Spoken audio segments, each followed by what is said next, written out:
I'm just going to right off the bat. Who is the best support band you've ever had, and why is it Ocean Grove?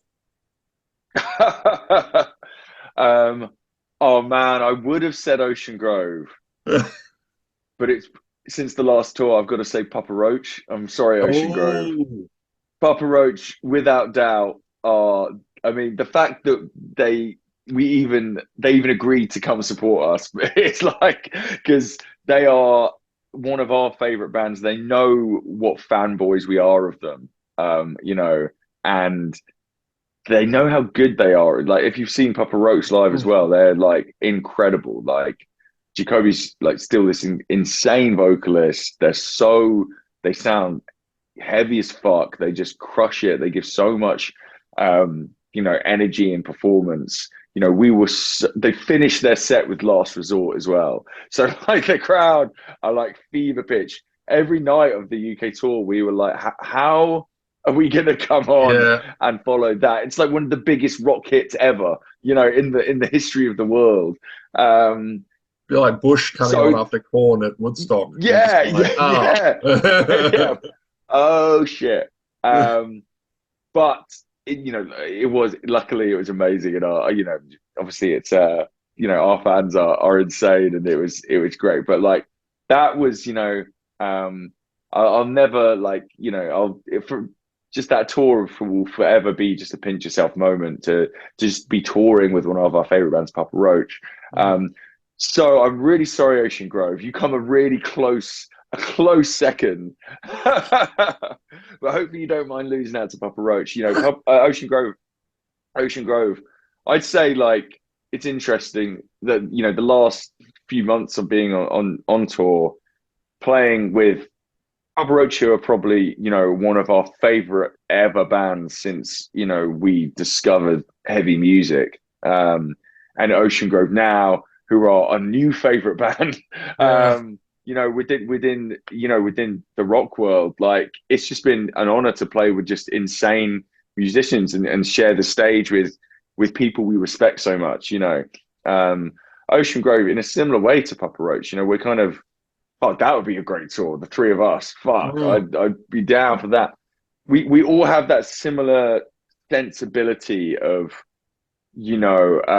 bringing in these smatterings of bands that we've been influenced by growing up, and other genres, and not just when it comes to the rock spectrum, bringing in combining I guess Ocean Grove in a way, like that the kind of new grungy sound with the new metal thing, but doing it in such a fresh way, Mm. changing album to album. Like I love the way Ocean Grove have evolved over the last few Yeah. records, in the same way we have, and the same way Papa Roach keep mixing it up too as well. So for me, it's bands that keep stuff interesting, keep it fun, keep it emotional. Don't take themselves too seriously, but also take the music very seriously, which is Yeah. that Yeah. kind of that interesting balance to find. So yeah, sharing the stage with kind of like-minded individuals, connecting with other, artists at this level is just that's one of the best things about being on tour, really. So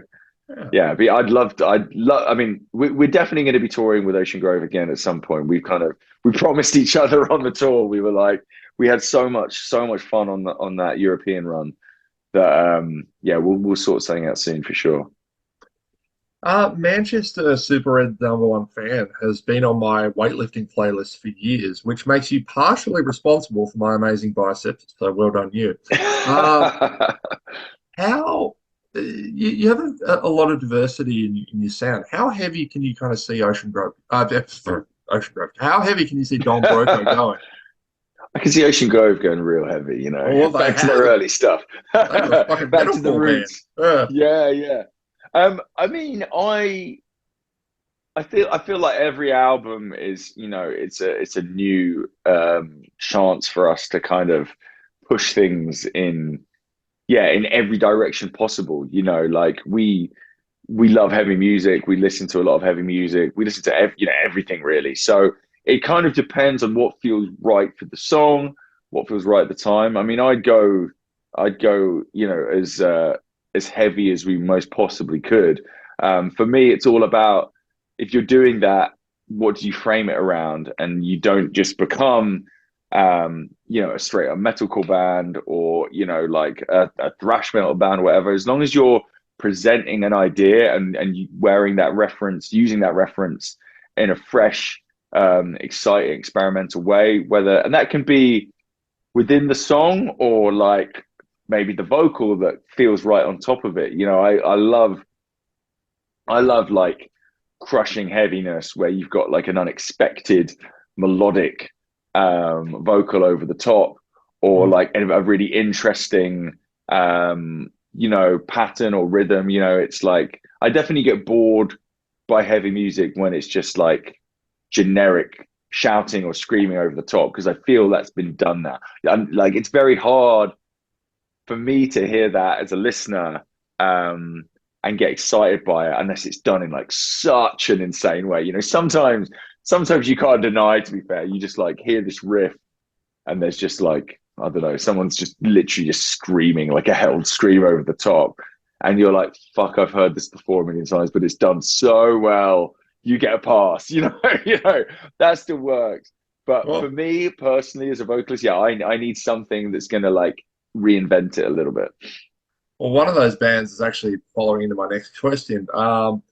In possibly the strangest thing I've ever seen since Napalm Death played in an art gallery trying to shatter some glass, I believe, or shatter some porcelain, I think it was. You managed to get a Wow. circle pit. Yeah, you guys managed to get a circle pit going at the Royal Albert Hall. Um, Dude, first of all, well done. Second of all, how on earth did that gig come together? Because that looked amazing. It was insane. That's definitely up there with one of our top memory, like life memories, I think. It came about very quickly. We just finished we'd finished kind of going about like the release of the record. And I think due to the pandemic, it was like a very last minute arrangement of these. It's just a week of shows at the Royal Albert Hall, organized by Teenage Cancer Trust. And I think usually they have them on sale for maybe like a year up front, but it was like 2 months away.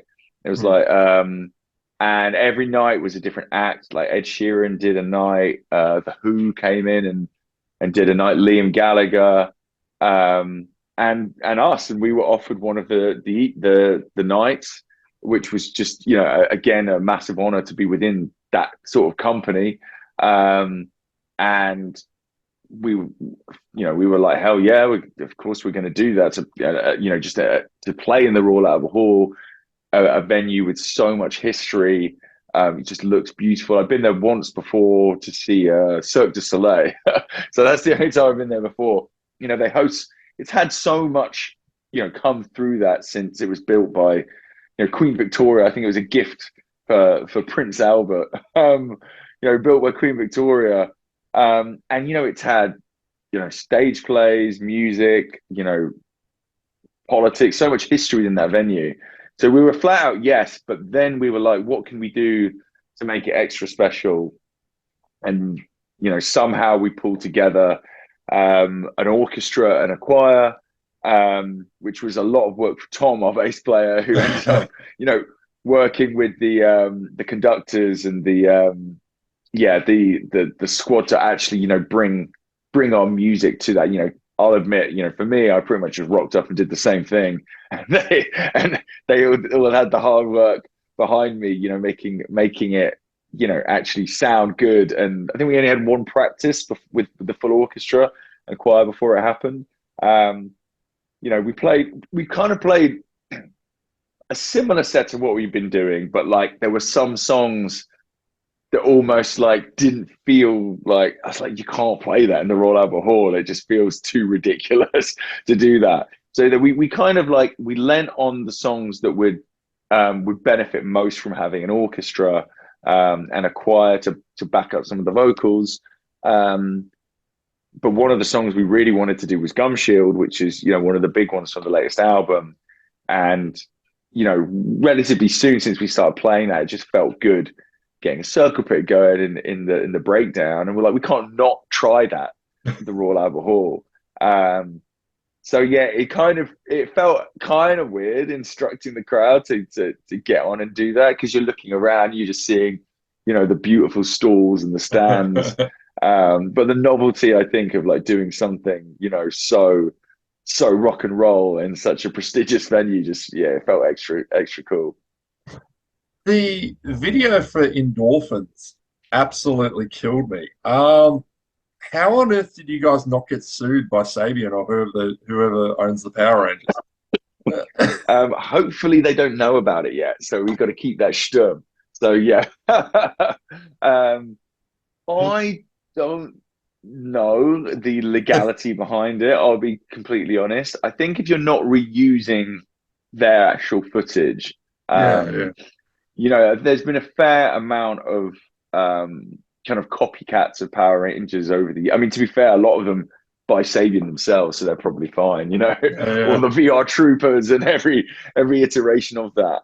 Um, but I think, like, I'd like to think that if they were aware of it, they'd understand that it's down to our pure love, and it's a pure homage to Uh, the kind of Power Rangers, and like that, those kind of like that era of kids action movies, and it was something we couldn't not do with the lyric.